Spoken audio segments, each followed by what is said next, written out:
Hello students, welcome back to your own learning platform Vedika Commerce classes. Today we are going to solve the question of bills of exchange with discounting method. ठीक है, अब हमारे पास यहाँ पे हम वही bills of exchange पढ़ रहे हैं, लेकिन यहाँ पे एक और एंट्री आ जाएगी कि जिसके हाथ में बिल है, किसके हाथ में बिल होता है? ड्रॉअर के हाथ में बिल होता है। ठीक है, अब उसे इमीडिएट पैसों की रिक्वायरमेंट है।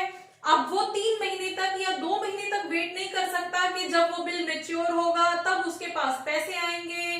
वो इतने टाइम तक वेट नहीं कर सकता, तो वो क्या करता है, वो उस बिल को बैंक को दे देता है और बैंक से कैश ले लेता है।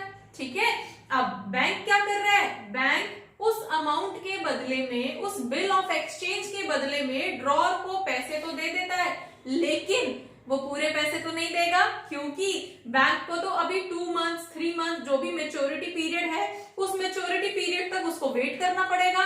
तो तब तक के लिए वो अमाउंट तो काटेगा ना, कुछ डिडक्ट करेगा।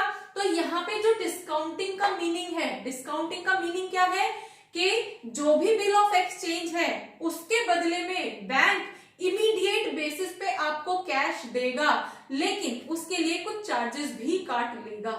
ठीक है, तो उन चार्जेस को कैसे काटा जाएगा, कैसे उसका कैश पेमेंट होगी, किस डेट में कैश पेमेंट होगी, ये सारी चीजें हम आज यहाँ पे करने जा रहे हैं। होपफुली आपको समझ आएगा।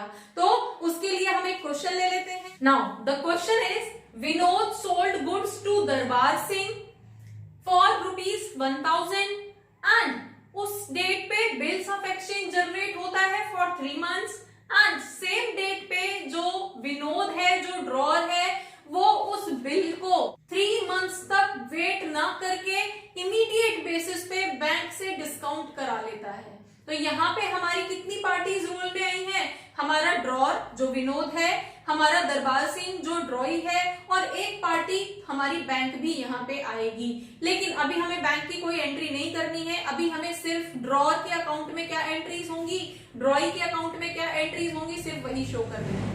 ठीक है, अभी हमें बैंक से कुछ नहीं करना है। बैंक का अकाउंट प्रिपेयर करने के लिए बैंक की अकाउंट में क्या जर्नल एंट्रीज होंगी वो करने के लिए हमें क्वेश्चन में बोला नहीं गया है, हमें सिर्फ नेसेसरी अकाउंट्स प्रिपेयर करने के लिए बोला गया है। तो हमारे लिए 2 पार्टीज, जो ड्रॉअर है और जो ड्रॉई है, उसकी एंट्रीज हम यहाँ पे करेंगे। तो हमारी कौन सी डेट में ट्रांजेक्शन हो रही है, हमारे पास कोई भी XYZ डेट नहीं दी गई है, तो हम अपनी तरफ से कुछ भी अज्यूम कर लेते हैं। हम मान लेते हैं ये जो ट्रांजेक्शन हुई है ये 1 मार्च को हुई है। ठीक है, तो ड्रॉअर के अकाउंट में हमारी जो एंट्रीज होंगी वो क्या होंगी, तो हमारे पास डेट ऑफ सेल क्या है, 1 मार्च 2018 को विनोद ने सेल की है, तो हमारे पास सेल वाली एंट्री हो जाएगी। और सेल की एंट्री क्या होती है, किसने परचेज किया है, दरबार सिंह, अकाउंट डेबिट टू, इसको तो हम सेल कर रहे हैं ना, सेल्स अकाउंट। अब कितने की सेल की है, हमारे पास जो अमाउंट है दैट इज 1000 रुपीज। 1000 रुपीज की दरबार सिंह को सेल कर दी गई है। नरेशन आप लिख दोगे, being goods sold to Darbar Singh. ठीक है, अब उसी डेट में अगर हम दरबार सिंह का एंटर करते हैं, तो दरबार सिंह ने क्या किया था, दरबार सिंह ने ऑन सेम डेट परचेज किया है, तो उसके अकाउंट में परचेज की एंट्री हो जाएगी सेम डेट पे। और डेट क्या थी हमारी, 1 मार्च 2018 को।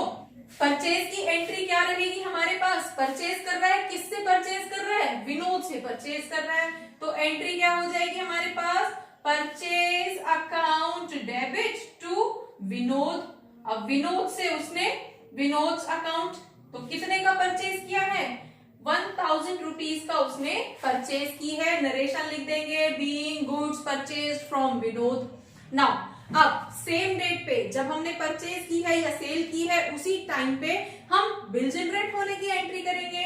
तो बिल जनरेट होने की एंट्री क्या है, इसके लिए ड्रॉअर के लिए बिल रिसीवेबल है। ये सब चीजें हमने लास्ट क्लास में की थी, अगर आपने नहीं देखी है तो एक बार वो वीडियो देख लेना, लिंक आपके डिस्क्रिप्शन बॉक्स के अंदर दिया गया है। ठीक है, तो 1 मार्च 2018 सेम डेट को ही इसने बिल जनरेट किया गया, और इसके लिए बिल्स रिसीवेबल है, एसेट है, इसलिए डेबिट किया जाएगा। Bills receivable account debit to, अब किसके थ्रू बिल जनरेट हो रहा है, किस पे बिल जनरेट हो रहा है, दरबार सिंह अकाउंट। ठीक है, कितने का, 1000 रुपीज का बिल जनरेट हो गया। अब ये बिल ड्रॉर ने जनरेट किया है, ड्रॉ किया है, तो एक्सेप्ट कौन करेगा? दरबार सिंह ड्रॉई एक्सेप्ट करेगा। तो सेम एक एंट्री यहाँ पे भी हो जाएगी इसके अकाउंट में भी। क्या? इसके लिए ये बिल्स रिसीवेबल था, तो इसके लिए ये बिल पेएबल होगा, और बिल्स पेएबल लायबिलिटी होती है तो क्रेडिट में जाएगी। तो हमारे पास क्या हो जाएगा यहाँ पे? Vinod account debit to bills payable account. 1000 rupees का बिल साइन करके दरबार सिंह ने दे दिया। ठीक है, तो ये तो उस पॉइंट ऑफ टाइम की चीजें हैं जब वो ट्रांजैक्शन हुई थी, सेल हुई थी। अब हम वेट करेंगे 3 मंथ्स का। लास्ट केस में हमने यही तो किया था, जब ड्रॉर ने वो बिल मेच्योरिटी तक अपने पास रखा था, तो उसने 3 मंथ्स का वेट किया था और उसके बाद में ड्रॉई ने पेमेंट कर दी थी। लेकिन अब यहाँ पे क्या कर रहा है? हम तो डिस्काउंटिंग का केस कर रहे हैं, तो वो तो इमीडिएट बेसिस पे डिस्काउंट करा लेगा उसको बैंक से, बैंक को दे देगा बिल। ठीक है, तो अब हमारे पास यहाँ पे क्या हो गई? सेम डेट को ही वो डिस्काउंट करा रहा है, तो 1 मार्च 2018 को ही इसके पास कैश आ जाएगा ड्रॉर, क्योंकि उसने क्या किया? बैंक से कैश करा लिया। ठीक है, तो अब हमारे पास यहाँ पे क्या रहेगा? एक बार हम इसको इस तरह से समझते हैं। ये हमारा ड्रॉर है, ड्रॉर कौन है? विनोद। दूसरी तरफ हमारा जो दरबार सिंह है, ये हमारा ड्रॉई है। ठीक है, सेल की थी, बिल जनरेट हो गया, फाइन। अब दरबार सिंह को किसको पेमेंट करनी है? जब भी मेच्योरिटी डेट होगी तो वो किसको पे करेगा? जिसके हाथ में बिल होगा। अब बिल किसके हाथ में है? विनोद के पास तो नहीं है। बिल किसके पास इसने दे दिया? इसने बैंक को दे दिया, और बैंक ने इसको क्या कर दिया? इसने बिल ऑफ एक्सचेंज बैंक को दे दिया, बैंक ने बदले में इसको कैश दे दिया कुछ चार्जेस काट के। तो हमारा जो ड्रॉर है उसका तो सब कुछ यहीं पे सेटल हो गया ना, उसका तो जो भी हिसाब था वो सेटल हो गया। तो यहाँ पे वो क्या होगा? उसी सेम डेट पे 1 मार्च 2018 को ही इसके पास तो कैश आ गया। कैश अकाउंट डेबिट, कैश आया है तो डेबिट। अब कैश आया कितने का है? 990 आपके क्वेश्चन के अंदर दिया गया है। ठीक है, लेकिन हमारा किसके बदले में आया है? Bills receivable account. अब बिल्स कितने का था? बिल्स 1000 का था, तो 10 रुपए का गैप, और 10 रुपए का गैप क्या है? कैसे शो करेंगे इसको? Discount charges account. ठीक है, उसने बैंक ने डिस्काउंट करने के उस बिल ऑफ एक्सचेंज को एनकैश करने की अपनी फीस ले ली 10 रुपए, और हमारे लिए ड्रॉर के लिए क्या रहेगा? वो ड्रॉर के लिए तो वो एक्सपेंस रहेगा ना। 1000 रुपीज की जगह पे सिर्फ 990 मिले, उसको 10 रुपए का लॉस हो गया, जस्ट बिकॉज कि उसको कैश अभी चाहिए था, वो 3 महीने तक वेट नहीं कर सकता था।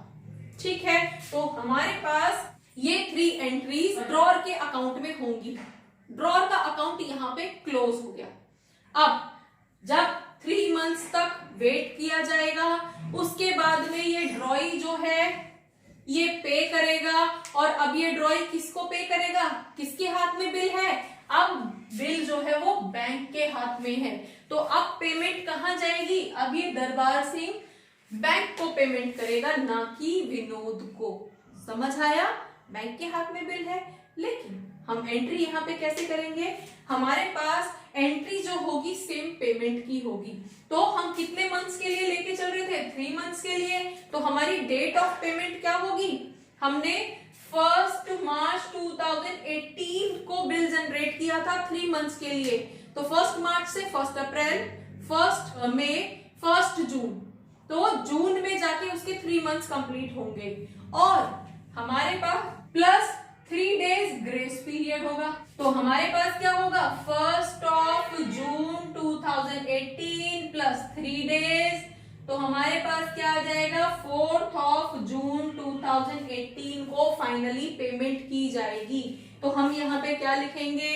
4 जून 2018 को ये पेमेंट करेगा बिल्स पेबल के नाम पे, तो इसकी तरफ से कैश जाएगा ना, तो एंट्री क्या होगी? वही पेमेंट वाली। हमारे पास bills payable account debit to cash account. Bills payable के नाम पे इसके पास से 1000 रुपीज गए हैं, एंट्री हमने कर दी। बस नरेशन में यहाँ पे लिखा जाएगा be cash paid to bank. Clear? जब वो ड्रॉर को पे कर रहा था तो being cash paid to drawer का नाम था, लेकिन अब तो ड्रॉर के हाथ में बिल नहीं है ना, बिल किसके हाथ में है, बैंक के हाथ में है, तो अब दरबार सिंह बैंक को पे करेगा। क्लियर? ये एंट्रीज हमारी डिस्काउंटिंग की हैं। होपफुली आपको समझ आया होगा। For more keep watching, keep learning. Thank you.